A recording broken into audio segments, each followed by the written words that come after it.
बढ़ते हैं। यदि तुम देह को अलग करके अपने चित्त स्वरूप में शांत होकर स्थित हो जाओ, मतलब कि जो आपका स्वरूप है, जैसे कि एक क्ले है, क्ले में नॉन स्टॉप कुछ ना कुछ चेंजेस होते रहते हैं। हल्का सा भी प्रेशर बढ़ेगा, आपके हाथ में है, तो उस क्ले की जो फॉर्म है वो बदल जाएगी, चेंज हो जाएगी। इस चेंज को मौत बोलते हैं और इसी चेंज को बर्थ बोलते हैं। यही डेथ है, यही बर्थ है, दोनों अलग अलग नहीं है। जैसे ही उस फॉर्म में माइनर सा भी चेंज आया तो जो फॉर्म थी वो मर गई और एक नई फॉर्म पैदा हो गई। ये दोनों चीजें साथ साथ हुई है। जिस टाइम पे, जिस फ्रैक्शन ऑफ सेकंड में एक फॉर्म मर रही है, एक दूसरी फॉर्म पैदा हो रही है, इसको बोलते हैं लाइफ एंड डेथ। तो अगर आप उन फॉर्म्स को देखोगे तो आपको डेथ नजर आएगी, बर्थ नजर आएगा। लेकिन अगर क्ले को देखोगे तो वहां पर क्या कोई बर्थ हो रहा है, कोई डेथ हो रही है? नहीं। ये तरीका है शांत रहने का और दूसरा कोई रास्ता नहीं है। चित्त स्वरूप में शांत होकर स्थित हो जाओ। इसका मतलब क्या है? चित्त स्वरूप मतलब क्या? Sound of silence. इसका लोग क्या मतलब निकालेंगे, आप क्या मतलब निकालोगे इसका? कुछ मत करो, बैठ जाओ शांति से और साउंड ऑफ साइलेंस को सुनते रहो, स्थित हो जाओ। उससे क्या होगा? यही तो गलती लोगों ने करी है पास्ट में। तो इसका मतलब क्या है कि अपने चित्त स्वरूप में शांत होकर के स्थित हो जाओ? इसका मतलब कुछ मत करो। वो क्या राजा जनक को ये बोल रहे हैं कि अपना राजपाट छोड़ दो, आओ आकर के मेरे साथ में बैठो मेरी गुफा में और आओ बैठ करके सुनो साउंड ऑफ साइलेंस को? स्थित हो जाओ का मतलब, जिसको बोलते हैं स्थित प्रज्ञ, स्थित होना, किसी भी चीज में स्थित होना। फिजिकली आप किसी भी चीज में स्थित नहीं हो सकते क्योंकि फिजिकली सब कुछ बदल रहा है। आप स्थित कैसे होंगे? स्थित वही हो सकते हो ना जो चीज स्थित है, वहीं पर तो स्थित हो सकते हो। स्थित मतलब टिकना, स्थित मतलब वो जिसको हिलाया ना जा सके, वो जिसको बदला ना जा सके।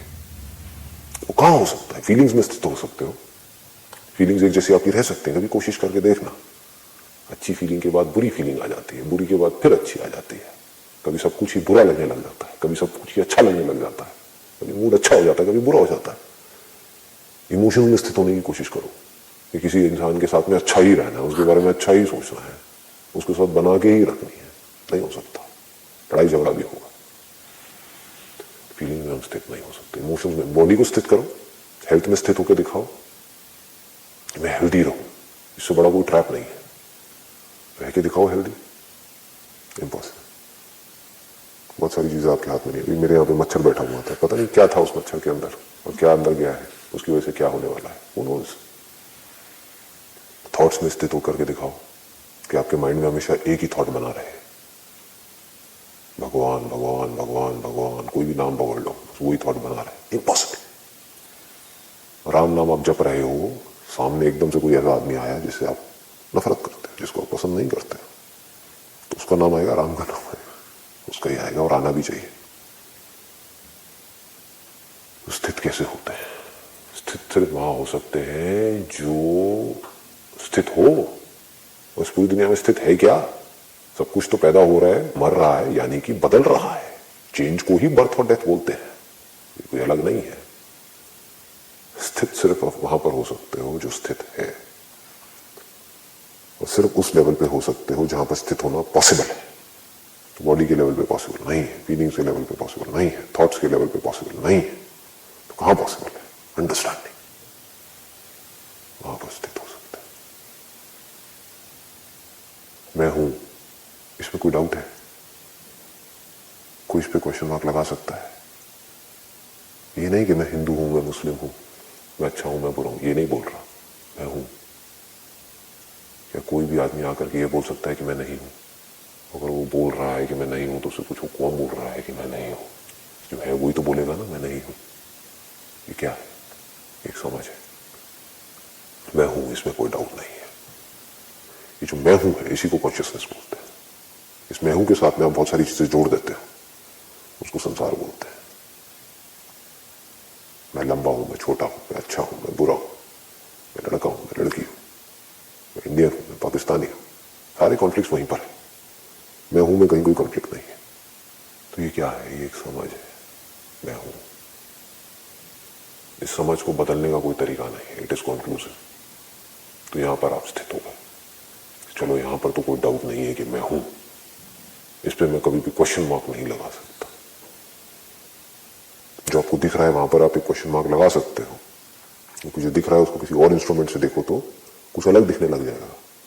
लेकिन आप चाहे किसी भी इंस्ट्रूमेंट से देखो, आप इस पे क्वेश्चन मार्क नहीं लगा सकते कि मैं देख रहा हूं, और जो दिख रहा है उसका भी कोई ना कोई तो मटेरियल कॉज है ना, तभी तो दिख रहा है। तो कैसे दिखेगा? चाहे वो सटल है, क्रॉस है, व्हाटएवर इट इज, कुछ ना कुछ तो है ना। तो वहां से इंक्वायरी कर करके आप यहां तक पहुंचे कि जो भी कुछ दिख रहा है और जो देख रहा है, उन दोनों का जो कॉज है, यानी कि जो मटेरियल है, जो सोर्स है, वो एक ही है, तो साउंड ऑफ साइलेंस है। स्थित आप वहीं हो सकते हो जो स्थित है, तो सिर्फ यही स्थित है, और क्या स्थित है बताओ? तो अगर हमको ये समझ आ गया तो क्या होगा कि मैं उसको सुनने वाला नहीं हूं, मैं वो ही हूं। अब मुझे किसी से अलग होना नहीं है, अलग ही हूं। जैसे अगर एक बेसिक सी चीज को आप टटोलोगे कि जो भी हमारी जिंदगी में दुख है वो क्यों होता है, वो होता है क्योंकि आप कहीं ना कहीं जाकर के जुड़ते हो अपने माइंड के लेवल पे, आप कुछ और बन जाते हो। दुखी कौन होता है? एक बाप दुखी होता है, बेटा दुखी होता है, पति दुखी होता है, पत्नी दुखी होती है, दोस्त दुखी होता है। ये सब क्या है? वो जो किसी न किसी से जुड़ा हुआ है। आदमी दुखी होता है क्या? औरत दुखी होती है क्या? नहीं होते। बाप दुखी हो रहा है, बाप के दुखी होने से क्या आदमी दुखी हो रहा है? नहीं हो रहा है। इन रियलिटी वो नहीं जुड़े हुए हैं, लेकिन हमें लग रहा है कि वो जुड़े हुए हैं, इस वजह से हम दुखी हो रहे हैं। ऐसे ही इन रियलिटी आप इस बॉडी से नहीं जुड़े हुए हो। आपका जो मैं हूं है वो इस बॉडी से कभी जुड़ा ही नहीं है, आप कभी बंधे ही नहीं हो, तो मुक्त कैसे होगे? इन रियलिटी आप मुक्त ही हो। ये कोई इल्यूजन नहीं है, ये फैक्ट है। ये जो साउंड ऑफ साइलेंस है, इसको मुक्त करना है या ये मुक्त ही है? इसको आपने पैदा किया है, यानी कि बनाया है, या ये तो थी, हमारा ध्यान कहीं और था, तो हमने इसको डिस्कवर किया है, ना कि पैदा किया है। जैसे लॉ ऑफ ग्रेविटी को किसी ने पैदा नहीं किया है, डिस्कवर किया है, वो तो था। इसको बोलते हैं अनात्म तादात्म्य का परित्याग कर दो, यहां पर ब्रैकेट में लिखा हुआ है अनात्म। अनात्म मतलब आत्मा, मतलब मैं। ये जो आपका मैं हूं है उसको आत्मा बोलते हैं, जो आप एक्चुअल में हो उसको आत्मा बोलते हैं। तादात्म्य का, तादात्म्य मतलब क्या? तद आत्म, मतलब कि वो एक्चुअल में आत्मा नहीं है, वो अनात्मा है, लेकिन आप उसको आत्मा कह रहे हो। यानी कि ये जो बॉडी है ये एक्चुअल में मैं हूं नहीं है। अगर आपको थोड़ा सा भी डाउट है तो आप कहते हो कि हाथ में हूं, तो इस हाथ को काट के देखो, आपको पता लगेगा कि उसके बाद भी मैं हूं। अच्छा, मैं देख रहा हूं, तो इन आंखों को हटा दो, फिर भी आप हो। वो मैं हूं नहीं जाता है। तो मैं जो कि साक्षी हूं, यानी कि वो जो हमेशा रहता है, वो साउंड ऑफ साइलेंस जो हमेशा रहती है। इस बॉडी के होने से पहले भी वो थी, इस बॉडी के जाने के बाद भी वो रहेगी। बॉडीज अपने आप बनती रहती हैं, मिटती रहती हैं। कुछ जानवर की बॉडीज बनती हैं, कुछ प्लांट्स की बॉडीज बनती हैं, कुछ सो बॉडी इंसान की बॉडीज बनती हैं, और वो धीरे धीरे टाइम के साथ साथ इवॉल्व होती रहती है, डिपेंडिंग अपॉन द नीड। उस वक्त क्या नीड है, उसके हिसाब से चेंजेस आते रहते हैं। उन चेंजेस के अकॉर्डिंग वो साक्षी जो था, है और रहेगा, उसको कुछ दिखता रहता है। जिस इंस्ट्रूमेंट से जो दिखता है उसके हिसाब से रिकॉर्डिंग होती है, उससे अलग कैसे होगी? चमगादड़ को जो दिखेगा वही तो उसकी मेमोरी में फीड होगा ना, अलग कुछ हो सकता है क्या फीड? दिखेगा तभी फीड होगा। तो ये जो देखने का नेचर है ये नहीं बदलता है। इंस्ट्रूमेंट्स बनते रहते हैं और मिटते रहते हैं। हमें गलतफहमी क्या हो गई है कि ये जो साउंड ऑफ साइलेंस है, ये तो किसी को पता ही नहीं है कि साउंड ऑफ साइलेंस भी है। आज तक इसके बारे में किसी ने खुल के बात ही नहीं करी है। गलतफहमी क्या है कि मैं सिर्फ इसी बॉडी तक हूं, बस। ये सारी गड़बड़ की जड़ है। इसको इग्नोरेंस बोलते हैं, इसको अज्ञान बोलते हैं। क्योंकि मुझे नहीं पता कि मैं क्या हूं, इसलिए मैं अपने आप को ये बॉडी समझ लेता हूं। तो ट्रेडिशनली क्या होता है, एक आदमी को बताया जाता है, समझाया जाता है कि आप ये बॉडी नहीं हो। वो कहता है फिर मैं क्या हूं? तो कहता है ढूंढो। तो एक सर्च शुरू होती है जो लाखों में से किसी एक को मिलता है कि हाँ ऐसी कोई रियलिटी है।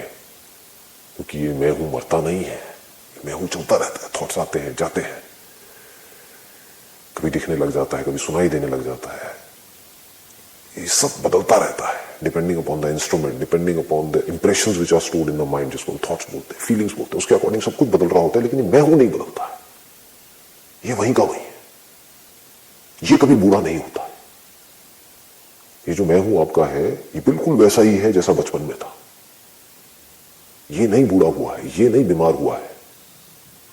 किसी को खुद को नहीं लगता है कि मैं बूढ़ा हुआ हूं। उसको देख करके जब वो शीशे में देखता है तब उसको लगता है कि तो ये क्या हो गया, पर उसको खुद को नहीं लग रहा होता है। साक्षी बिल्कुल वैसा ही रहता है जैसा वो पहले था। उसको कभी अच्छी फीलिंग्स के बारे में पता लग रहा होता है, कभी बुरी फीलिंग्स के बारे में, पर साक्षी नहीं बदलता है। तो ट्रेडिशनली क्या हुआ, एक सर्च शुरू हो गई। लेकिन ये पागलपन है, क्यों? ढूंढने से नहीं मिलता है, रुकने से मिलता है। वो एक सेकंड में मिलता है। जो जानता है अगर उसने कहा तो काम हो गया। हमको एक ऐसी रियलिटी को ढूंढना होगा, देखना होगा जो ना बदल रही हो, बिल्कुल इस मैं हूं की तरह, जो एक्चुअल में साक्षी हो। तो अगर वो रियलिटी किसी को मिल जाए, जिसको साउंड ऑफ साइलेंस बोलते हैं, तो उसको देख करके इस पूरी की पूरी गुत्थी को सुलझा सकता है। उसको समझने में देर नहीं लगेगी कि जो मेरा मैं हूं है कोई साउंड ऑफ साइलेंस पर टिका हुआ है। ये sound of silence he consciousness है। सत्य चित आनंद, ये तीनों अलग अलग नहीं है। सत इज चित एंड चित इज सत। सत मतलब वो जो था है और रहेगा, जो टाइम से परे है। तो हमें एक ऐसी रियलिटी को ढूंढना पड़ेगा जिसका टाइम कुछ नहीं बिगाड़ सकता। टाइम फॉर्म्स का तो बिगाड़ सकता है, फॉर्मलेस का क्या बिगाड़ेगा? उसको तो मार सकता है जो पैदा हुआ हो। फॉर्म पैदा हुई है, उसको तो मार सकता है, टाइम मारेगा ही। फॉर्मलेस को कैसे मारेगा? तो ऐसी रियलिटी को ढूंढना होगा जो सबसे अनटच्ड हो, जो इस बॉडी से जुड़ी ही ना हो। ये साउंड ऑफ साइलेंस ना तो आपकी बॉडी से जुड़ी है, ना इस बॉडी से जुड़ी है, ना किसी भी बॉडी से जुड़ी है। ये सबके साथ एक भी है और सबसे अलग भी है ना? कमाल की चीज। हमारा माइंड कैसे सोचता है, या तो मैं उसके साथ हूं या उससे अलग हूं, इसके अलावा कुछ सोच ही नहीं सकते। इसके लिए क्या करना होगा, अपने आप को देह से अलग करके अपने चित्त स्वरूप में शांत होकर स्थित हो जाओ। यानी कि अपनी बुद्धि को स्थित कर दो, अपनी समझ को अपने चित्त स्वरूप में लगा दो। आपकी समझ यहां से नहीं हिलनी चाहिए। जैसे पहले लोगों की समझ थी कि जो धरती है वो फ्लैट है, आज जो समझ है वो ये है कि धरती गोल है। ये समझ हिली नहीं है, इतने साल हो गए अभी तक हिली नहीं है। ये समझ कोई हिला भी नहीं सकता इसको, जब तक कि इसके अगेंस्ट में कोई तगड़ा प्रूफ नहीं आ जाता है, तब तक ये समझ हिल नहीं सकती। इसको हिलाने का कोई तरीका नहीं। इसको स्थित प्रज्ञा बोलते हैं। प्रज्ञा मतलब पर, ज्ञ मतलब कि पर ज्ञान, पर मतलब सुप्रीम नॉलेज। क्योंकि बाकी नॉलेज हिल सकती है। आज धरती को गोल बोल रहे हैं, कल कुछ और भी बोल सकते हैं। कल को ये भी बोल सकते हैं कि जो धरती है ये कॉन्शियसनेस में है, ये देखने वाले के अंदर है, बाहर एक्चुअल में कहीं कोई धरती है ही नहीं। बोल सकते हैं, व्हाई नॉट? अगर आपको एक ऐसी बैक्टीरिया की, ऐसी वायरस की बॉडी मिल जाए कि आप धरती के आर पार जा सको, तो कहां है धरती? तो क्या धरती एक्चुअल में है या नहीं है? तो साइंस जैसे से इवॉल्व होगी, आज जो भी कुछ बोल रही है उसको कॉन्ट्रोडिक्ट कर देगी आने वाले टाइम, करेगी। क्योंकि इस क्रिएशन के बारे में आप कुछ नहीं कह सकते। जैसी स्टैंड पॉइंट बदलेगा, पॉइंट ऑफ व्यू बदलेगा, रियलिटी बदल जाएगी। It is just a point of view. You can not say anything about this creation. अपने चित्त स्वरूप में शांत होकर स्थित हो जाओ, यानी कि अपनी समझ आपकी इसमें स्थित हो जाए। अब क्या डर है? अब चाहे मैं इश्क करूं खुल करके, क्या डर है? अगर मैं साउंड ऑफ साइलेंस हूं तो, अगर मैं ये बॉडी हूं तो बहुत डर है भाई। बॉडी को बड़ा दुख होगा। जिससे आप प्यार करोगे उसी की वजह से दुख होगा। पर दुख किसको होगा? खुशी किसको होगी? बॉडी को। जो प्लेजर है वो बॉडी का है, पेन है वो बॉडी का है। ब्रेन के थ्रू पता लग रहा है। पता किसको लग रहा है? मुझे लग रहा है। जिसको पता लग रहा है वो मुक्त है। जो भी पता लग रहा है लगता है उसे पर क्या पड़ रहा है। लड़ोगे तो खुल के लड़ोगे, पूरी पावर के साथ, बिना किसी रिग्रेट के, बिना किसी डर के। चाहे वो बॉडी मरती है, चाहे ये बॉडी मरती है, क्या फर्क पड़ता है? क्योंकि पहले ही मरे हुए हैं। बॉडी जिंदा है कहां? जो जिंदा है उसको मारने का कोई तरीका नहीं है। जिंदा क्या है? मैं हूं, वही तो जिंदा है। साक्षी जिंदा है। साक्षी को मारने का कोई तरीका नहीं है। साउंड ऑफ साइलेंस को मारने का कोई तरीका नहीं है। बॉडी को बचाने का कोई तरीका नहीं है। लेकिन उसके बाद भी अगर आप कुछ गलत कर रहे हो किसी के साथ में, तो इसका मतलब ये आपको पूरा खेल समझ नहीं आया है और जल्दी से सुन करके कुछ गलत उल्टे सीधे काम कर रहे हो कि अच्छा जब कोई फर्क ही नहीं पड़ता है तो कुछ भी करो। तो इसका मतलब आपको ये नहीं समझ आया है कि जो इंस्ट्रूमेंट्स हैं ये किसके बने हैं, इसका मटेरियल कॉज क्या है, किस में ये सब कुछ है, किस में ये स्थित रहता है, इसका सबस्ट्रेटम क्या है। साइलेंस ही तो है। क्योंकि किसी भी बदलाव के होने के लिए, उसके होने के लिए कुछ ऐसा होना चाहिए जो ना बदल रहा हो। एक बदलती हुई मूवी के होने के लिए एक स्क्रीन होनी चाहिए जो खुद ना बदल रही हो। तो क्या जो स्क्रीन पे बदल रहा है वो स्क्रीन से अलग है? क्या लहरें पानी से अलग है? जितनी भी लहरें उठ रही हैं समुद्र में, क्या वो पानी से अलग है? उसी पानी की बनी है। बुलबुले उसी पानी के बने हैं। तो जब आपको ये समझ आ जाएगा अच्छे से, तो आप चाह करके भी कभी किसी के साथ में गलत नहीं कर पाओगे। लेकिन अगर सबके भले के लिए आपको कुछ का गलत करना भी पड़े तो आप पीछे भी नहीं हटोगे। तो वायलेंस में भी आप शांत रहो। वायलेंट से वायलेंट सिचुएशन में भी आप शांत रहो। प्यार में यानी कि किसी से जुड़ने में भी आप शांत रहो। बिल्कुल फियरलेस रहो। जुड़ना है जुड़ गए। अलग होने में भी आप शांत रहो। जब कंडीशंस बदलेगी तो अलग होना ही होना है, उसमें भी आप शांत रहो। वो सिर्फ तभी रह सकते हो जब आप शांत हो। अगर आप शांत नहीं हो तो शांत होने का कोई तरीका नहीं है। तो मैं एक्चुअल में कौन हूं? मैं एक्चुअल में शांत हूं। मैं एक्चुअल में मुक्त हूं। मैं एक्चुअल में सुखी हूं।